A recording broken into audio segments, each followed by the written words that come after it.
कल लोक जनशक्ति पार्टी की 24वां स्थापना दिवस पर दोनों गुटों की तरफ से जो है वह पार्टी का स्थापना दिवस का कार्यक्रम आयोजन किया गया और आयोजन पर दोनों गुट के जो नेता हैं, एक गुट के नेता पशुपति पारस और दूसरे गुट के नेता चिराग पासवान, दोनों जो है वह रामविलास पासवान की ही उपलब्धि गिना रहे थे और दोनों अपने आप को रामविलास पासवान के उत्तराधिकारी बता रहे थे। चिराग पासवान की तरफ से जो है वो पटना के बापू सभागार में पार्टी का स्थापना दिवस का कार्यक्रम रखा गया था, जहां पर हजारों की संख्या में जो लोग हैं वो वहां पर पहुंचे थे। वहीं दूसरी तरफ पशुपति पारस की तरफ से जो है वह हाजीपुर के अक्षय राय स्टेडियम में जो है वह वहां पर एक कार्यक्रम रखा गया था, जहां पर जो है वह हजारों की संख्या में लोग पहुंचे हुए थे। अब दोनों चाचा और भतीजा में लड़ाई किस बात की है? तो लड़ाई हाजीपुर सीट को लेकर के है, लड़ाई उस पार्टी के नेतृत्व को लेकर के है। और लेकिन इन सब के बीच दिक्कत वाली बात यह है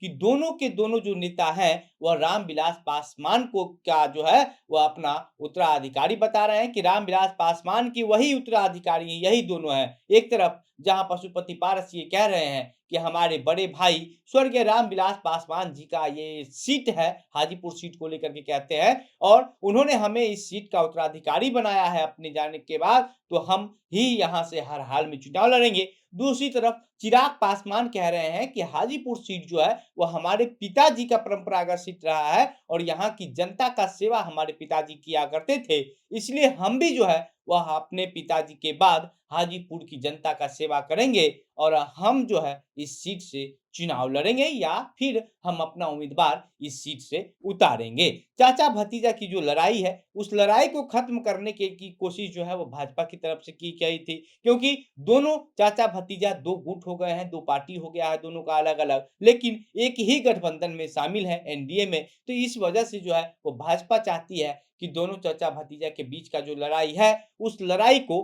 खत्म करके जो है दोनों को मिला दिया जाए, ताकि गठबंधन के अंदर किसी भी तरीके का कोई दिक्कत ना हो, कोई परेशानी ना हो। हाजीपुर के अक्षयवट राय स्टेडियम में जो है वह पशुपति पारस जी कार्यक्रम को संबोधित कर रहे थे और वह उस कार्यक्रम से पशुपति पारस ये कहते हैं कि हमारे बड़े भाई स्वर्गीय रामविलास पासवान जब से जिन-जिन विभाग में काम किया, वहाँ से हाजीपुर के जनता के लिए कुछ न कुछ उपहार ज़रूर दिया। जैसे रेलवे का ज़ोनल ऑफिस हाजीपुर में करवाया, इसके साथ-साथ कई तरह का सड़क और पुल और दूरसंचार विभाग की जैसी सुविधाएँ जो है, वह हाजीपुर में सबसे ज़्यादा लोगों को दिया गया। रामविलास पासवान ऐसे नेता थे जो स्वर्ण का जो आरक्षण है उसके पक्षधर थे और गरीब और दलितों के लिए भी बहुत सारा काम किया और उन्होंने अपने बाद हमको अपना उत्तराधिकारी बना करके ये सीट सौंप दिया है। इसके बाद पशुपति पारस आगे कहते हैं कि रामविलास पासवान के बाद जब हम इस सीट से चुनाव लड़ रहे हैं, तो हमने भी अपने विभाग से यानी कि पशुपति पारस को जो सीट मिला हुआ जो विभाग मिला हुआ है खाद्य प्रसंस्करण उद्योग विभाग, उस विभाग में पशुपति पारस कहते हैं कि हमने युवाओं को जो है के लिए इसमें ट्रेनिंग सेंटर खुलवाया और प्रधानमंत्री स्वास्थ्य सुरक्षा योजना के तहत जो है वह कई गरीब और दलितों को हमने इसका लाभ दिलाया, इसका फायदा पहुंचाया और अगर बिहार सरकार जमीन देती है तो हम अपने विभाग से हाजीपुर में जो है वह केंद्रीय विश्वविद्यालय भी बनवा देंगे। उस दूसरी तरफ चिराग पासवान जब पटना की बापू सभागार में लोगों को संबोधित कर रहे थे, उस समय चिराग पासवान ये कहते हैं कि मेरे पिताजी ने ही जो है वह सभी को आगे बढ़ाया, परिवार के लोगों को भी और जनता का तो ख्याल रखा ही और आज भी जनता जो है वो ट्रेन में जब आप कहीं जाते होंगे, बैठते होंगे, तो सुनते होंगे कि इस बात की लोग चर्चा करते हैं कि रामविलास पासवान के समय में हमको इस विभाग में नौकरी मिला, रामविलास पासवान ने हमारे लिए ये किया, रामविलास पासवान ने हमारे लिए वो कर दिया। उसके बाद चिराग पासवान अपना दर्द बताते हुए कहते हैं कि नीतीश कुमार जो है वो हमारे परिवार को और चिराग पासवान को खत्म करने की, तोड़ने की कोशिश किए। अपने घर में बैठ कर के एक बैठक करते थे कि इस युवा लड़का को कैसे जो है वो खत्म कर दिया जाए और उन्होंने ही षड्यंत्र रचा और उसके बाद हमारे अपनों ने हमें धोखा दिया, जिसकी वजह से पार्टी में जो है वो बिखराव हुआ, पार्टी थोड़ा-सा कमज़ोर हो गया। लेकिन अपने पिता की ज़िक्र करते हुए चिराग पासवान कहते हैं कि हमारे नेताजी जो है वो सभी वर्गों का ख़्याल रखा, हर जगह काम किया। उन्होंने एक बात कही थी कि आने वाले दिनों में जो है वो रिक्शा और ठेला चलाने वाला लोग भी अपने हाथ में मोबाइल फ़ोन लेकर के घूमेगा। तो आज वो समय आ गया, वो दौर आ गया, जिस दौर में रिक्शा और ठेला चलाने वाले लोग जो है वो अपने हाथ में मोबाइल लेकर के घूम रहे हैं। ये सारी तमाम उपलब्धि दोनों नेता जो है वो रामविलास पासवान की गिना रहे थे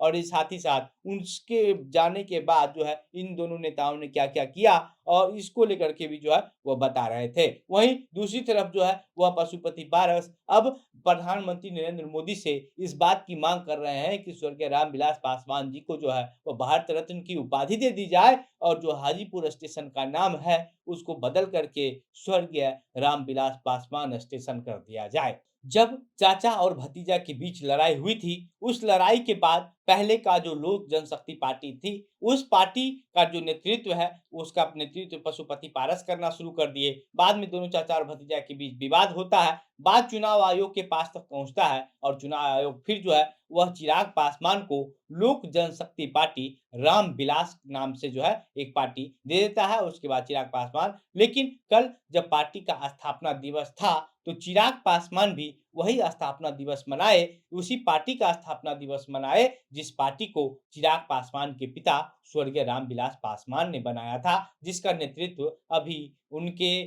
चाचा पशुपति पारस कर रहे हैं। लगातार अब चाचा और भतीजा के बीच को लेकर के जो है, वो हाजीपुर सीट को लेकर के दावेदारी की बात हो रही है। इससे पहले भी चिराग पासवान कई दफ़ा ये हाजीपुर सीट को लेकर के दावा कर चुके हैं। पशुपति पारस कई बार इसको लेकर के जो है वो काफ़ी परेशानी में भी असहज होते हुए भी नज़र आए हैं। जिस पर एक समय पशुपति पारस ने झल्ला करके ये कह दिया था कि अगर चिराग पासवान हाजीपुर में अपना उम्मीदवार उतारेगा, तो हम भी उसकी बहन को जो है वह जमुई से उम्मीदवार बना करके उतार देंगे और उसके बाद वो लड़ लेगा चुनाव कि कैसे लड़ता है। दरअसल लगातार चाचा और भतीजे के बीच जो लड़ाई है वो चल रही है। दोनों अपना-अपना ज़मीन बचाने में लगे हुए हैं। रामविलास पासवान जब थे तो पूरे पार्टी के साथ-साथ परिवार को भी जो है एक धागे में एक गाँठ बाँध करके रखे थे। लेकिन रामविलास पासवान के जाने के बाद पूरा परिवार जो है वो बिखर गया, 2 गुट में पार्टी बँट गया और अभी भी जो है दोनों नेता चिराग पासवान कह लीजिए या फिर पशुपति पारस कह लीजिए, सिर्फ़ और सिर्फ़ अपनी-अपनी ज़मीन बचाने में लगे हुए हैं। बाकी अब देखने वाली बात ये होगी कि हाजीपुर सीट किसका होता है। कई ऐसे कार्यकर्ता जो चिराग पासवान के कार्यक्रम में आए हुए थे, उन्होंने कहा कि पशुपति पारस जो है वो चिराग पासवान के साथ धोखा किए हैं और जब से ये चिराग पासवान के साथ धोखा किए हैं, उसके बाद से इनको चुनाव तो लड़ना नहीं पड़ा है और अब जब चुनाव होगा तो इनको पता चल जाएगा कि रामविलास पासवान का उत्तराधिकारी चिराग पासवान है या फिर पशुपति पारस। बाकी इस पर आप क्या सोचते हैं? आपको क्या लगता है कि रामविलास पासवान के उत्तराधिकारी आपके हिसाब से कौन होना चाहिए? चिराग पासवान होना चाहिए या फिर पशुपति पारस? जो कुछ भी आप सोचते हैं, अपनी प्रतिक्रिया हमें कमेंट बॉक्स में लिख कर के बताइएगा। वीडियो को शेयर कीजिएगा। मेरा नाम घनश्याम सिंह है। आप द बिहार प्रोजेक्ट देख रहे थे। बहुत-बहुत धन्यवाद।